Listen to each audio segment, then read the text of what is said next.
Russians are hoarding cryptocurrency as the noose around billionaire oligarchs continues to tighten.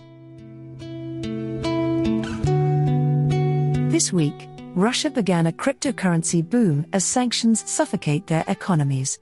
However, there is a problem in this plan that prevents it from becoming a comprehensive departure strategy.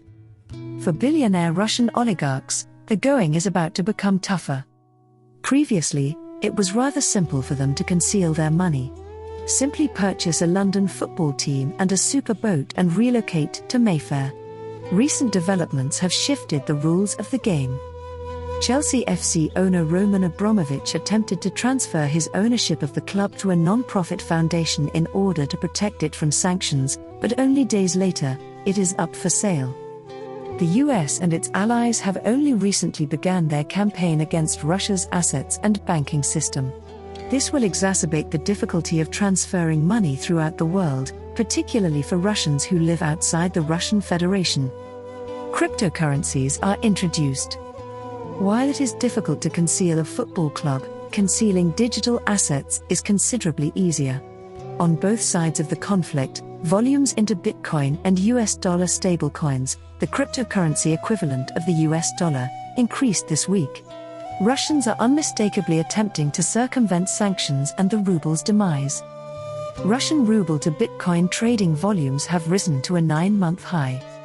On Thursday, CoinDesk reported that the amount of Bitcoin in ruble increased to about 1.5 billion Russian rubles.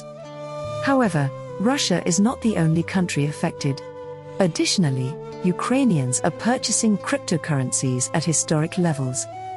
It makes sense. War is detrimental to local currency values, and gold is notoriously difficult to secure when bombs fall and people flee. The harsh reality of war is that if you are forced from your home, you cannot bring your assets with you. There is a legitimate case for wealth protection in cryptocurrency, and Ukrainians anxious about the coming months are transferring their valuables. Is Bitcoin the savior of Putin?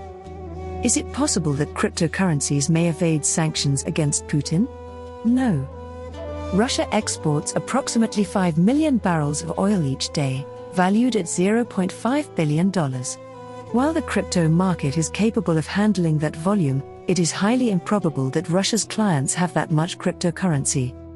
Additionally, there is no infrastructure for cryptocurrency-based oil contract settlement. That is not to suggest it will not be built. It will, however, take years rather than months. Which oil buyer is confident enough at the present to send Bitcoin to Moscow in the hope that the oil tanker arrives on time? Once you've sent a Bitcoin transaction, there is no way to reverse it. Because the transaction cannot be traced in the same way that it can on SWIFT, it would be a hit or miss proposition. That is acceptable when the stake is $5, but you might reconsider when the stake is $500 million. Suppressing Russian cryptocurrency purchases may be counterproductive. The cryptocurrency is required by buyers of oil, the Russians are merely recipients. As a result, to the degree that buyers are ready to circumvent sanctions, trade will continue. Russia's embrace of cryptocurrency. Cryptocurrency ownership is quite low across Russia as a whole. Only 37% of 25-35-year-olds hold cryptocurrencies, and the percentages are lower in every subsequent age group. It is most emphatically not sufficient to run an economy or service the resulting shortages of imports. Additionally, there is a considerable distinction between holding any cryptocurrency and having sufficient access to digital assets to sustain one's existence. Indeed, while this week's crypto trade volumes in Russia were negligible in comparison to the scope of sanctions, they were sufficient to alert legislators on both sides of the Atlantic, who are now pushing for action. This could dampen the recent price spike in Bitcoin.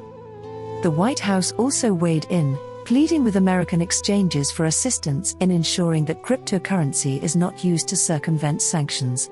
The prospects are fairly bleak here, as crypto has accidentally stumbled into a geopolitical crisis, with potentially disastrous consequences in the short run.